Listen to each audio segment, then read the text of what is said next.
Hello बच्चों, कैसे हो?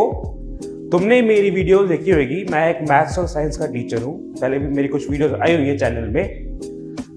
आज की क्लास में हम 12th क्लास की मैथ्स से रिलेटेड कुछ इंपॉर्टेंट एमसीक्यूज करेंगे। इनफैक्ट आने वाली हर क्लास में मैं मोस्टली हर एक चैप्टर का इंपॉर्टेंट एमसीक्यूज करवाऊंगा जो तुम्हें बोर्ड एग्जाम में काम आए। आज हम 12th क्लास का फर्स्ट चैप्टर जो तुम्हारे स्कूल में मोस्टली या फिर ट्यूशन सेंटर्स में ऑलमोस्ट खत्म हो जाता है या फिर स्टार्ट होता है, दैट इज मैट्रिसेस चैप्टर। तो आज हम मैट्रिसेस चैप्टर के कुछ इंपॉर्टेंट एमसीक्यूज करेंगे। अगर तुम ये चैप्टर कर चुके हो या फिर तुम करने वाले हो ये चैप्टर, तो उसके बाद तुम्हें ये इंपॉर्टेंट एमसीक्यूज बहुत काम आने वाले हैं जो तुम्हारे अपकमिंग यूनिट टेस्ट एग्जाम्स में या हाफ ईयरली या बोर्ड एग्जाम्स में बहुत जरूरी काम आएंगे, क्योंकि ये एमसीक्यूज इतने इंपॉर्टेंट है जो मोस्टली पेपर में आते ही आते हैं, इस टाइप के एमसीक्यूज, राइट। तो हम शुरू करते हैं आज की क्लास। हम पढ़ेंगे मैथ्स के कुछ बेसिक एमसीक्यूज मैट्रिसेस चैप्टर के। करते हैं स्टार्ट क्लास।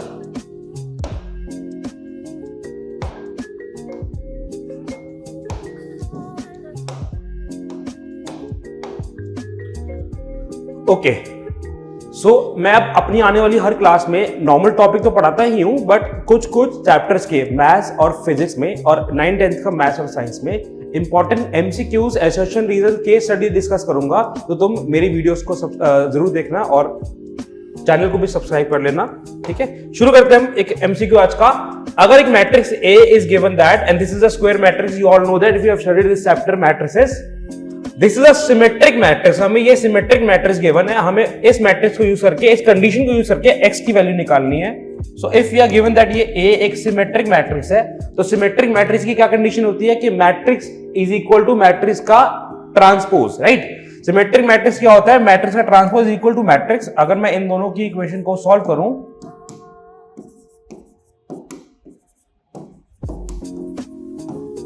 और ट्रांसपोज मैट्रिक्स अगर बनाया जाए, ट्रांसपोज मैट्रिक्स को पता है हम रोज को कॉलम में कन्वर्ट कर देते हैं।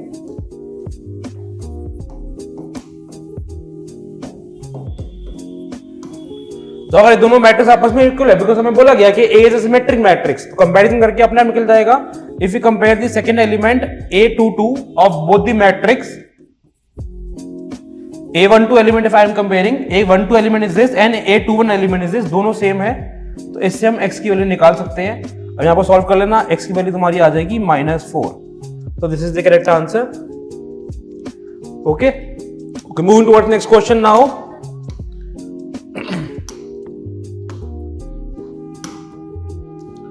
Okay, next is, just read the question.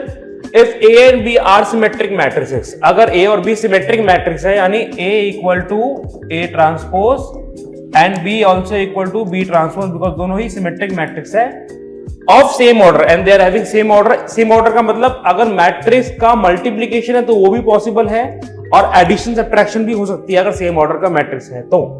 Then A B, अब हम इन चारों ऑप्शन में कौन सा ऑप्शन करेक्ट है वो चेक करने के लिए मैं हर एक ऑप्शन को सॉल्व करूंगा यहाँ पर, ठीक है। पहला हमें प्रूफ क्या करना है? A B is a symmetric matrix. तो हम फर्स्ट पार्ट के लिए टू प्रूव लिखते हैं कि हमें ये प्रूफ करना है कि ए बी हमारा एक सिमेट्रिक मैट्रिक्स है। तो सिमेट्रिक मैट्रिक्स का मतलब क्या हुआ कि ए बी का होल ट्रांसपोज किसके इक्वल होगा? ए बी के ही इक्वल आना चाहिए। तो लेट अस डू दैट। हम एलएचएस सॉल्व करते हैं। एलएचएस में क्या बोला गया है कि अगर मैं ए बी का ट्रांसपोज करूं तो वो ए बी मैट्रिक्स के इक्वल आए। तो एलएचएस सॉल्व करते हैं। तो ए बी का होल ट्रांसपोज अगर मैं करूं तो तुम लोगों को पता है ये चीज, इसका मतलब होता है B transpose into A transpose, right. ये पढ़ा होगा तुम लोगों ने मैट्रिक्स चैप्टर में। सो बी ट्रांसपोज जो है वो बी के इक्वल है और ए ट्रांसपोज जो है वो ए के इक्वल है। सो ए बी का होल ट्रांसपोज ए बी के इक्वल नहीं आया, बी ए के इक्वल आया। और ए बी और बी ए तो मोस्टली इक्वल नहीं होते, because matrix multiplication mostly competitive नहीं होती है, तुम लोगों को पता है ये चीज। तो फर्स्ट ऑप्शन हमारा इनकरेक्ट हो गया, राइट। इसी तरीके से हम हर एक ऑप्शन को प्रूफ करके और चेक करेंगे कि कौन सा ऑप्शन करेक्ट है, जो ऑप्शन करेक्ट है वो मार्क कर देंगे। नेक्स्ट पार्ट क्या बोला गया है कि A minus B is a skew symmetric matrix. So to prove that A minus B is a skew symmetric matrix, skew symmetric matrix का मतलब वो होता है कि अगर मैं इसका ट्रांसपोज करूं तो वो ऑपोजिट ऑफ A माइनस, यानी उसका नेगेटिव के इक्वल हो, that is equal to B minus A।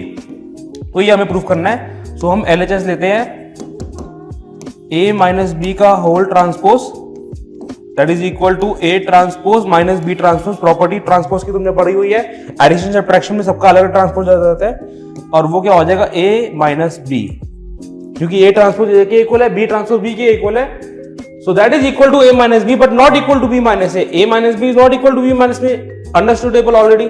तो सेकंड ऑप्शन भी हमारा इनकरेक्ट हो गया, उसका वो स्क्यू सिमेट्रिक नहीं बना। ओके, ऐसे ही हम टू प्रूव करेंगे third option, A B plus B A is a symmetric matrix, ये प्रूव करना है हमें। तो A B plus B A अगर सिमेट्रिक मैट्रिक्स मुझे प्रूव करना है तो उसका कंडीशन क्या बनी, इसका होल ट्रांसपोज किसके इक्वल होगा, ए बी प्लस बी ए के ही इक्वल होगा, बिकॉज सिमेट्रिक का मतलब ट्रांसपोज करके सेम मैट्रिक्स बन जाए। अब हम सॉल्व करते हैं एलएचएस को आरएचएस को अलग अलग। एलएचएस सॉल्व किया तो मुझे आंसर ये चाहिए, राइट। कैसे निकालेंगे, देखो ट्रांसपोज की प्रॉपर्टी, कोई दो मैट्रिक्स आपस में ऐड हो रहा है तो उनका ट्रांसपोज अलग अलग हो जाएगा, इसका ट्रांसपोज प्लस इसका ट्रांसपोज, राइट। अब A B transpose will be B transpose into A transpose and B A transpose will be A transpose into B transpose. तुम्हें पता है मैट्रिक्स की multiplication property.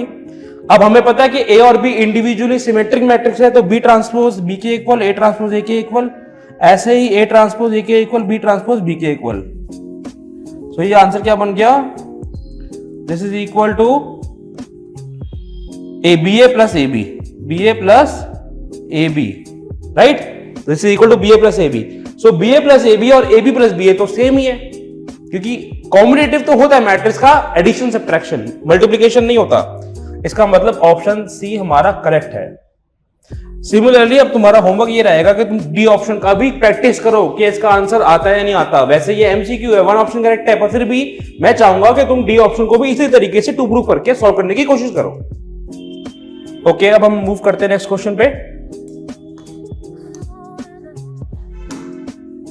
Okay, next question is if A equal to this matrix which are given, it is a square matrix and this is the equation। इसमें matrix multiplication का काम आ रहा है, तो तुमने मैट्रिक्स मल्टीप्लिकेशन सीख ही लिया होगा अब तक। तो नहीं सीखा तो जैसे ही चैप्टर खत्म होता है वैसे ही तुम ये क्वेश्चन करना स्टार्ट। हमें यहाँ पर k की वैल्यू निकालनी है, तो this is also an easy question. पहले मैं ए स्क्वायर निकालूंगा।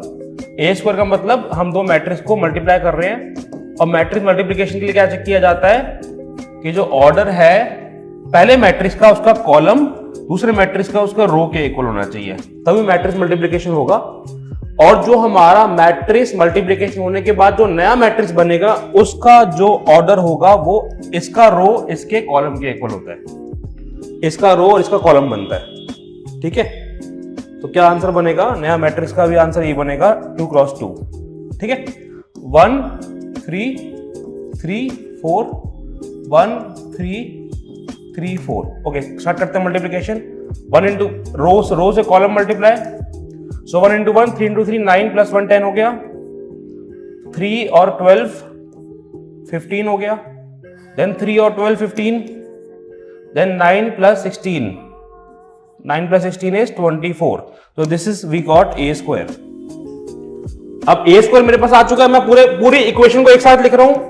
ए स्क्वायर दैट इज, पूरी क्वेश्चन देखो, ए स्क्वायर माइनस के इंटू ए। जब हम किसी स्केलर को मल्टीप्लाई करते हैं मैट्रिक्स के साथ तो पूरा मैट्रिक्स मल्टीप्लाई होता है। के 3k and 4k minus 5i। Identity matrix कौन सा लेंगे, आइडेंटिटी मैट्रिक्स वही लेंगे जो हमारा मेन मैट्रिक्स है 2 क्रॉस 2 ऑर्डर का, तो 5 इंटू आई, तो आइडेंटिटी मैट्रिक्स 2 क्रॉस 2 ऑर्डर का 1 0 0 1। सो 5 से मल्टीप्लाई हो गया ये, तो ये बन गया, that is equal to 0 matrix will be this. Clear. अब इस इक्वेशन को सॉल्व करके अपना हमारी के वैल्यू निकल जाएगी। इक्वेशन सॉल्व करते हैं, देखो ध्यान से। अब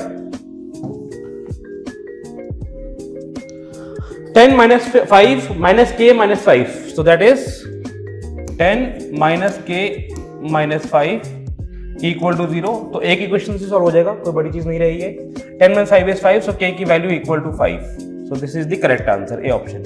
तुम किसी भी क्वेश्चन से सॉल्व कर लो, आंसर सही आ जाएगा, सबकी के वैल्यू सेम आएगी, तभी ये इक्वेशन वैलिड है और हमें बोला ये इक्वेशन सही है।